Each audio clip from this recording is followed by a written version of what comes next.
율법 계명 거룩하고 의롭고 선하다. 바울이 우리에게 이렇게 말하는 거예요. 율법은 계명은 거룩하고 선하고 의롭다. 하나님께서 우리에게 이렇게 얘기하시는 거예요. 내가 거룩하니 너희도 거룩해라. 이게 어떤 우리에 대한 독촉이 아니라 너희가 나에게 맡겨진 영이므로 내가 너희들을 그렇게 끌고 갈 것이니라. 그러나 이것에는 분명한 질서가 있고 순서가 있는 것이다. 이제는 우리가 얽매였던 것에 대하여 죽었으므로 율법에 벗어났으니 이러므로 우리가 영의 새로운 것으로 섬길 것이요 의문의 묵은 것으로 아니할지니라. 하나님이 우리에게 이렇게 얘기하시는 거예요. 사랑하는 아들과 딸아, 절 보세요. 왜냐하면 서로 눈을 마주친다는 것, 서로 눈을 마주친다는 건 영으로 교제하는 것이거든요.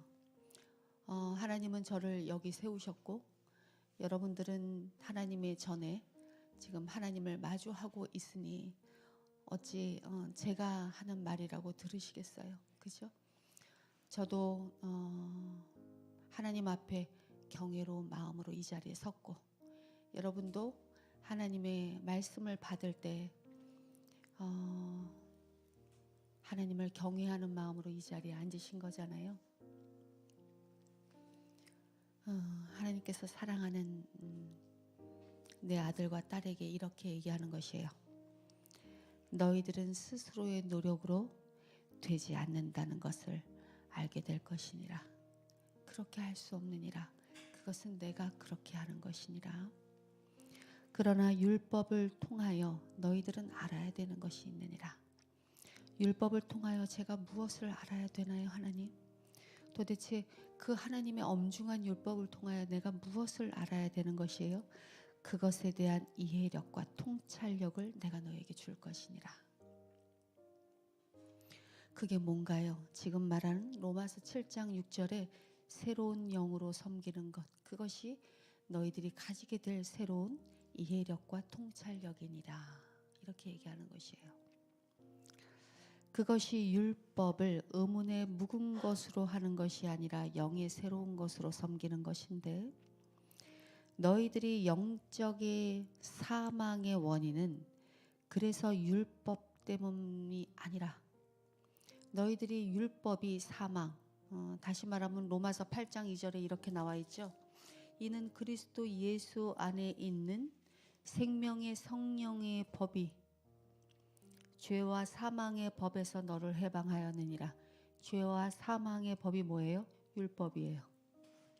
그러면 우리는 율법을, 그러면 이걸 듣던 바리새인들, 이걸 알아듣지 못하는, 말하자면 의문의 묵은 것으로 알아들었던 바리새인들이나 지금의 종교인들은, 비참한 그리스도인들은 이렇게 질문할 거예요. 뭐라고?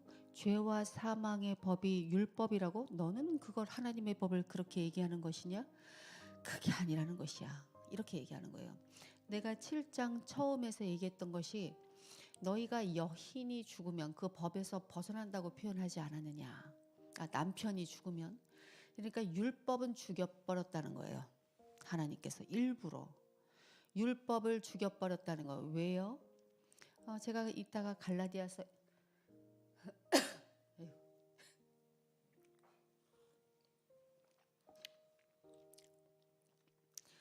이따가 갈라디아서 3장의 말씀을 같이 여러분과 나눌 거예요. 근데 거기도 분명히 이제 이렇게 써 있어요. 뭐라 그러냐면 내가 너희들에게 잠시 잠깐 율법을 허용했을 뿐이다. 이 소린 거예요. 율법은 너희에게 가하지 않다. 왜 잠시 잠깐? 왜냐하면 아브라함을 통해서 너희에게 믿음으로 의롭다 칭함을 주고 나서 430년 후에 너희들이 그 중간사의 죄에 대해서의 그 자각, 이게 하나도 없는 거예요. 그러므로 모세를 통하여 이끌어낸 그들에게 율법을 통해서 무엇을 알려줘요? 너희들이 탐심을 말하지 않았을 때 탐심에 대한 죄에 대해서 자각하는 수준을 이해력과 통찰력, 다시 말하면 영의 새로운 것으로 그걸 볼 수 있는 능력이 없지 않았더냐? 그래서 내가 430년 후의 모세를 통해서 이제는 비로소 그들에게 의문의 것이 아니라 영의 새로운 것으로 알리게 하기 위해서 그들을 통하여 하나님께서 그들에게 무엇을 주었어요? 계속 이스라엘 민족들은 뭘 이야기하죠? 애고.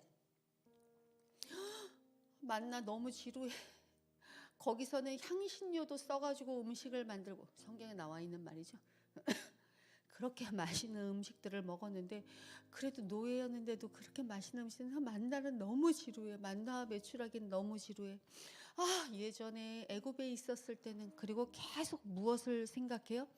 예전의 것. 우리로 말하자면 뭐예요? 예전에 하나님을 믿지 않았을 때의 나로 자꾸 돌아가는 거예요. 그런 그들에게 뭐예요? 뱀에 물리는 사건을 줘요. 자, 이 뱀이 뭐예요? 그 이집트 영화 같은 게 보면 그 뭐죠? 그 파라오들, 그 왕들이 앞에 뭐가 있어요? 뱀이 이렇게 있어요. 그게 뭐예요? 걔들이 최고의 신이 불뱀이었어요. 그게 뭐냐면 불뱀을 달아 자기가 그것으로부터 보호받는다고 생각한 거예요. 그래서 불뱀이 그들의 다리를 문 거예요. 너희들이 아직도 세상을 바라보는구나. 그래서 세상을 바라보는 우리에게 고난이 항상 세상에서 오는 거예요. 그런데 그것들을 바라보는 그들에게 불뱀을 어떻게 해요? 그냥 낚아. 그 불뱀, 예전에 생각하는 세상의 것을 낚아 그 위에 노뱀으로 만들어 그것을 바라보는 자에게. 불뱀처럼 누구도 달려 돌아가셔야 된다 그랬죠. 율법의 완성, 예수 그리스도. 자, 다시 돌아갈게요. 그래서 그들에게 430년 후에 그것을 준 거예요. 잠시, 누가 오시기 전까지, 예수 그리스도가 오시기 전까지 그것을 사용하시겠다는 거예요. 그리고 비로소 예수 그리스도께서 오셔서 그들에게 그 일을 행하신다는 거예요. 그런데 여기서 이렇게 얘기해요. 이제 로마서를 지금 7장을 계속 나가는 거예요. 그냥 저만 보고 계시면 돼요. 죄가 기회를 타서, 이렇게 얘기해요. 그렇다면 왜, 우리에겐 이 질문이 있는 거예요. 왜 하나님께서는 왜 죄가 기회를 타게 그것을 허용하셨어요? 왜 하나님께서는 죄가 왜 기회를 탈 수 있게 하나님 우리에게 힘들게 그렇게 하셨어요? 율법의 기능과 의무를 그곳에 담기 위해서, 너희의 죄가 심히 죄되게 하기 위해서 그렇게 했다고, 그렇게 얘기해요.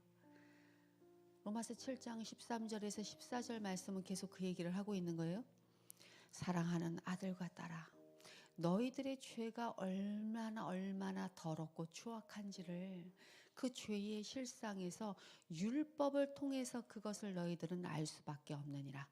도대체 되지 않는 이 죄들이요. 도대체 어떻게 할 수 없는 이 죄의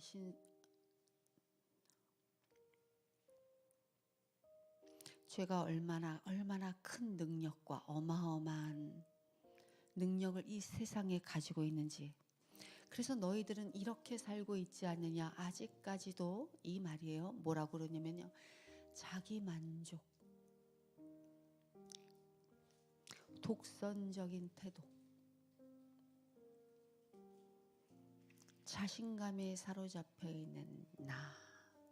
다시 말하면 자기애, 자기 부정을 할 수 없는 거예요. 누가 뭐래도 말 안 들어. 누가 말해도 안 돼. 내 위에 절대 사람을 둘 수 없어.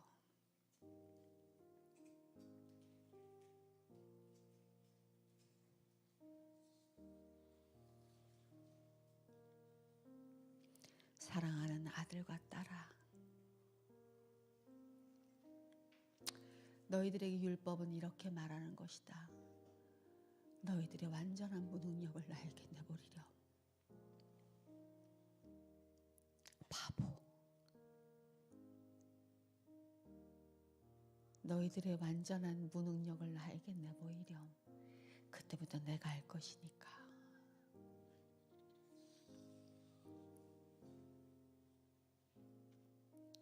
그게 힘들어요.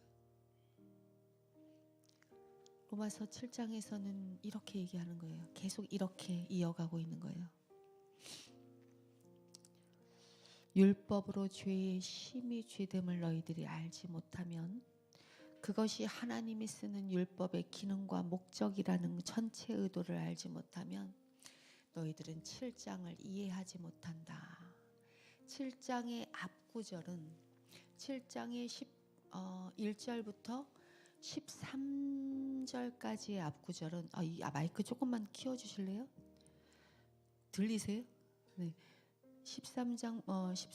1절부터 13절까지 앞구절은 하나님을 아예 모르는 사람들에게 하는 얘기처럼 들리지만 그렇진 않아요. 이게 굉장히 어려운 얘기예요. 중생하지 않은 사람들, 육신에 속해 있는 사람, 은혜 아래에 있지 않고 육신, 그러니까 율법 아래에 있는 사람들에 대한 이야기예요. 거기서 새로 나온 사람들은 이렇게 해야 되는데 아직 율법 아래 붙어 있는 사람들을 말하는 거예요. 그런데 14절부터 마지막까지, 로마서 7장 14절부터 마지막까지는 중생했는데 그 중간 지점, 어느 지점에 막혀 있는 사람,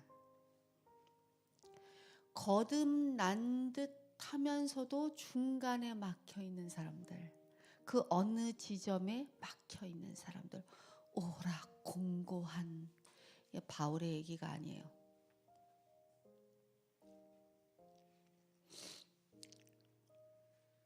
율법 아래에 있는 사람들의 모습들. 왜 거듭나는데 아직까지 율법 아래에 있게 되는가? 이것은 다시 말하면 아직도 바리새인처럼 의문에 묵은 것 안에 그것들을 자기의 생각과 자기의 지식과 자기의 것들 안에서 것들을 다 넣고 있는 거예요. 로마서 3장 20절에 이렇게 얘기해요. 그러므로 율법의 행위로 그의 앞에 의롭다 하심을 얻을 육체가 없나니 율법으로는 죄를 깨달음이라. 제가 어저께 이 말씀들을 이렇게 묵상을 하면서 가만히 생각했어요. 왜 로마서는 우리의 믿음의 척추라고 할까? 이게 교리가요. 제가 여러분들이 조는 것들이 너무 이해가 돼요. 왜냐하면 이 교리는 어떤 있잖아요. 구약 성경 같은 이런 이야기는 너무 재밌잖아요. 들을 때 이야기는 뭐 너무 박진감 넘치고 너무 스펙타클하고 너무 재미있잖아요. 그러니까 졸 틈이 없어요. 너무 재밌는 거예요. 이삭과 막 이런 얘기는 너무 재밌어요. 그런데 이 교리 얘기는 그게 그거 같고 그게 그거 같고 그게 그거 같아요. 그런데 로마서의 이 모든 얘기는요. 이거는 여러분들의 인생의 척추예요. 이게 바로 서 있지 않으면 여러분들의 신앙이 계속 흔들려요. 로마서 1장 17절에 여러분과 제가 너무나 잘 아는 하나님의 한 의가 나타나서 믿음으로 믿음에 이르게 하나니.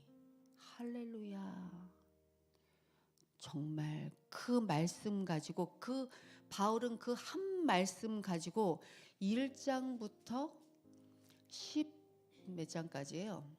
11장까지인가요? 이 교리를 계속 얘기해요. 그리고 12장부터는 무슨 얘기를 하냐면 여러분이 이렇게 살아야 되는 것을 그때부터 나가요. 너무너무 진짜 이게 스펙타클한 거예요. 우리의 믿음 생활에. 그런데 바울은 딱 하나예요. 한 의가 나타나서 너희가 예전에 구약시대에 하느님 모세 한 중보자를 통해 그러잖아요. 천사가 한 중보자, 그게 모세잖아요. 그 한 중보자를 통해서 너희에게 주었지만 그것은 새로 오실 그 사람 누구예요? 예수 그리스도가 오면 그거는 다 끝난 거라는 거예요. 그런데 우리는 여지껏 그것들을 붙들고 간다고요. 우리의 인생 가운데. 그런데 그것이 우리에게 분명히 길목을 트여주는 요소가 되긴 해요. 무슨 요소요? 우리의 의를 내려놓게 하는 요소가 된단 말이에요. 바리새인이 그걸 몰랐던 거예요. 그 세리는 알았던 거예요. 바리새인은 그걸 계시적으로 알지 못했던 거예요. 그러나 세리는 그걸 계시적으로 알았던 거예요. 그래서 뭐예요? 세리의 기도에는 오직 자기가 드러난 게 아니라 오직 하나님만 바라보는 기도를 해요. 그래서 하나님의 서 있는 자신의 모습이 추하고 더럽고 나약하고 무능하고,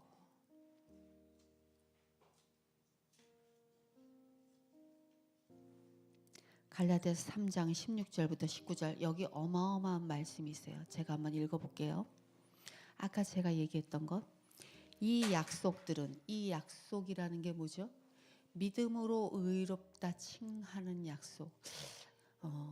이게요, 이 능력이 어마어마해요. 믿음으로 의롭다 함을 받는 이 약속을 받은 자의 이 능력은요, 어마어마해요. 하나님이 주시는 이 능력은 어마어마해요. 자, 하나님께서는요, 평이하게 우리에게 말씀을, 교리를 넣어줘요. 평이하다는 게 뭐예요? 쉽고 어렵지 않게요. 그러나 우리가 그 말씀이요, 우리 삶 속에서 어떻게 돼요? 여러분들이 그 말씀을 이렇게 들어요. 그런데 평이하다는 표현은 예수님의 말씀이 항상 어려웠어요. 안 들리는 사람한테는. 항상 어려운 거예요. 예수님 말씀은. 도대체 저 비유와 저 말씀은 도대체 무엇인지 모르겠는 거예요. 그런데요, 그 말씀이 여러분들한테 이렇게 전파가 된단 말이에요. 이렇게 하나님이 이곳에서 전파를 해요. 그러면 그 말씀이 어떻게 돼요? 2단계예요. 그 말씀이, 저를 보셔야 돼요.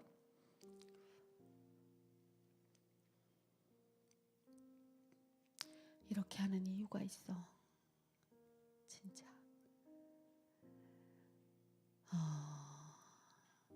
그 말씀이요, 여러분들의 삶 속에서 그 일이 행해지는 그 시기가 있어요. 분명히, 정확하게. 그 말씀이 여러분들에게 지금 이 시간에 여러분들을 가슴 속에 다 파묻혀요. 우리는 그 말씀을 듣고 잊어버릴 수 있어요. 그러나 내 성령 안에 있는 말씀은 그것들을 움직이신다고요. 내 안에서. 너무너무 신실하게 내 안에서 움직이신다는 거예요. 그러나 그 말씀이 안 들어가는 사람들이 있다고요. 그거 뭐예요? 자기가 마음의 밭을 닫은 사람. 딱딱한 거예요. 아무리 그 말씀이 선포돼도 그 말씀 안에 그것이 장착이 안 돼요. 눈 뜨세요.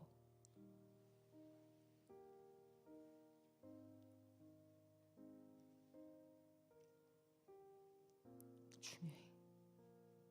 그래서 이 말씀이 여러분들의 이 마음밭에 계속 잠겨 있어요. 이 말씀이.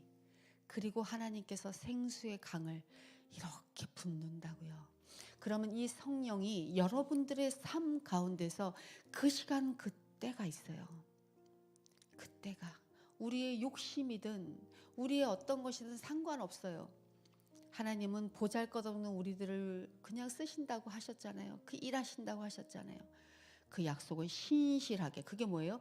우리가 못났건 잘났건 상관없이 신실하다는 건 그 표현이잖아요. 하나님이 신실하게 그 일을 이루신다고요.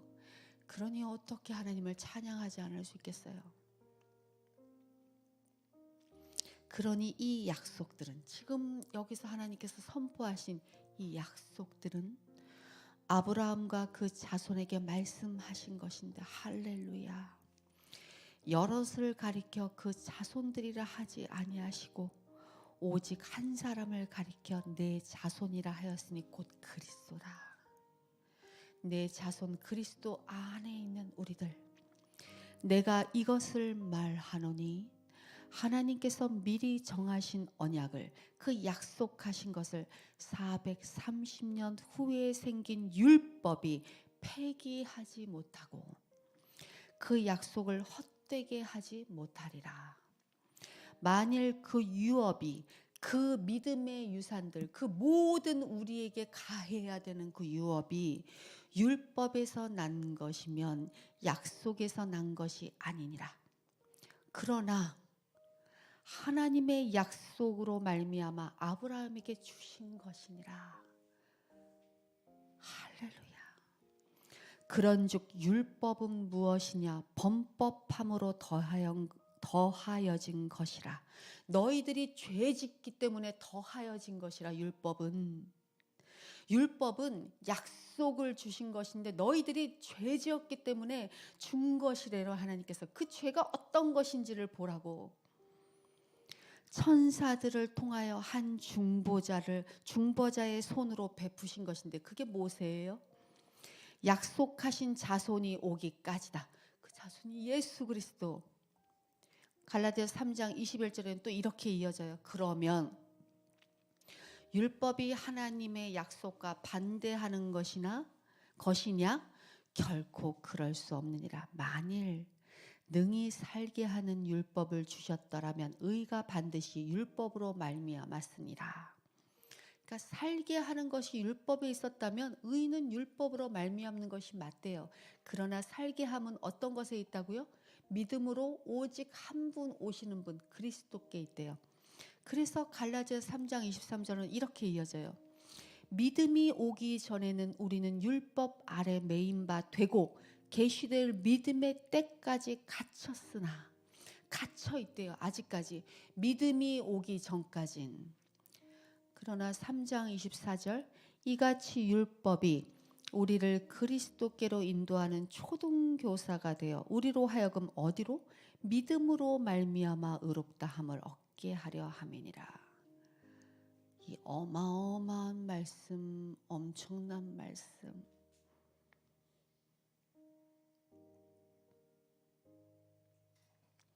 우리들의 방황은 이것을 계시적으로 알지 못하는 것에 있다는 거예요.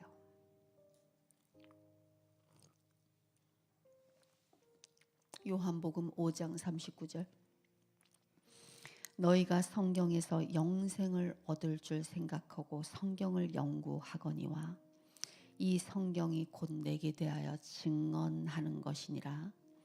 요한복음 그 다음 절이에요. 그러나 너희가 영생을 얻기 위하여 내게 오기를 원하지 아니하는구나. 계시적으로 알지 못하는 것.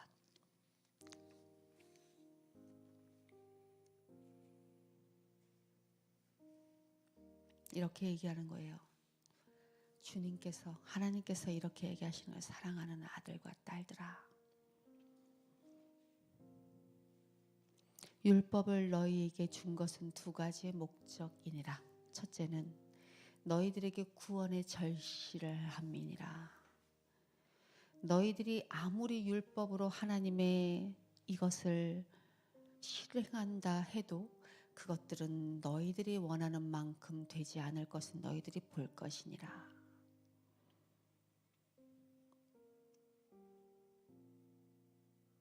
그것들을 보거라. 그러므로 두 번째의 목적, 율법의 목적. 나는 그것으로 예수 그리스도로 너를 인도할 것이니라. 예수 그리스도께로 인도한다는 건 전인격적으로 말씀을 의지할 수밖에 없게 내가 만드는 것이니라. 이거 외에는 우리에게 아무것도 없다는 것을 알게 할 것이니라. 그러니 너희들이 의문에 묵은 것이 아니라 영의 새로운 것으로 안다는 건 이 율법의 기능을 정확하게 계시적으로 이해할 때만이 그것들이 너희에게 이 성령, 하나님께서 너희에게 일하시는 성령이 그때야 비로소 일하게 될 것이니라. 예수님의 이름으로 기도합니다. 아멘.